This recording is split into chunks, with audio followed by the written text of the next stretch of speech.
I know you don't mind me saying it. You are 44 years old. You only turned 44 2 months ago. But you've been everywhere. You've done virtually everything within 44 years. I want you, and I must mention this, I know you to be a very humble person, very modest, one who wouldn't want anyone to even talk about your achievements. But I want you to do this to us for the sake of our younger colleagues.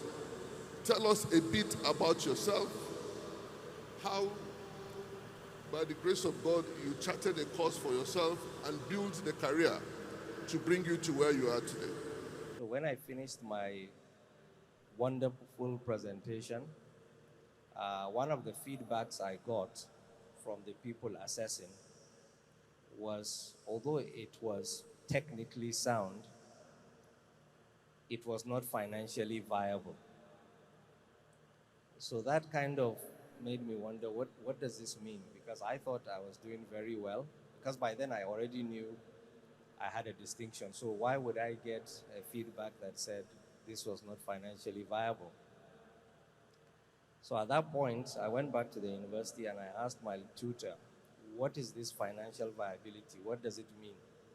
Why did this man say this? So she now explained the process of running a business as opposed to running a factory or running an industry, which are two separate things. So I started at PwC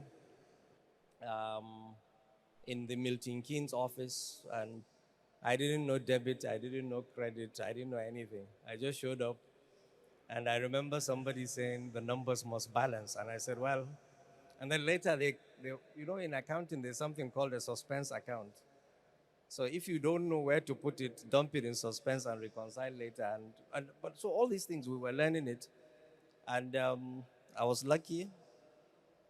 Worked hard, but a lot of luck. I think I, I passed all my exams first attempt.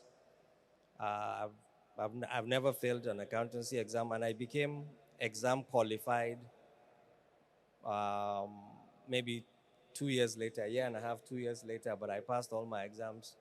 And then you now had to stay and do what is called time qualification. So you have to put in time, similar to the bar, I guess.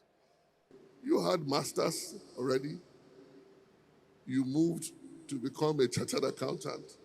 You went into establishments. You were deliberate about choosing where to go to in order to develop your understanding of business and also development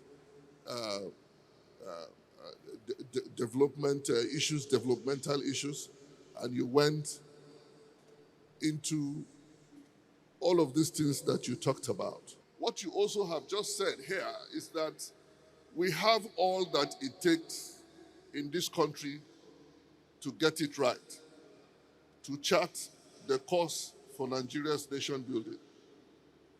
If we have you here that is able to do all of these things, it means that there are several more Nigerians, even in this room, who, when they look inwards, they will be able to do maybe more.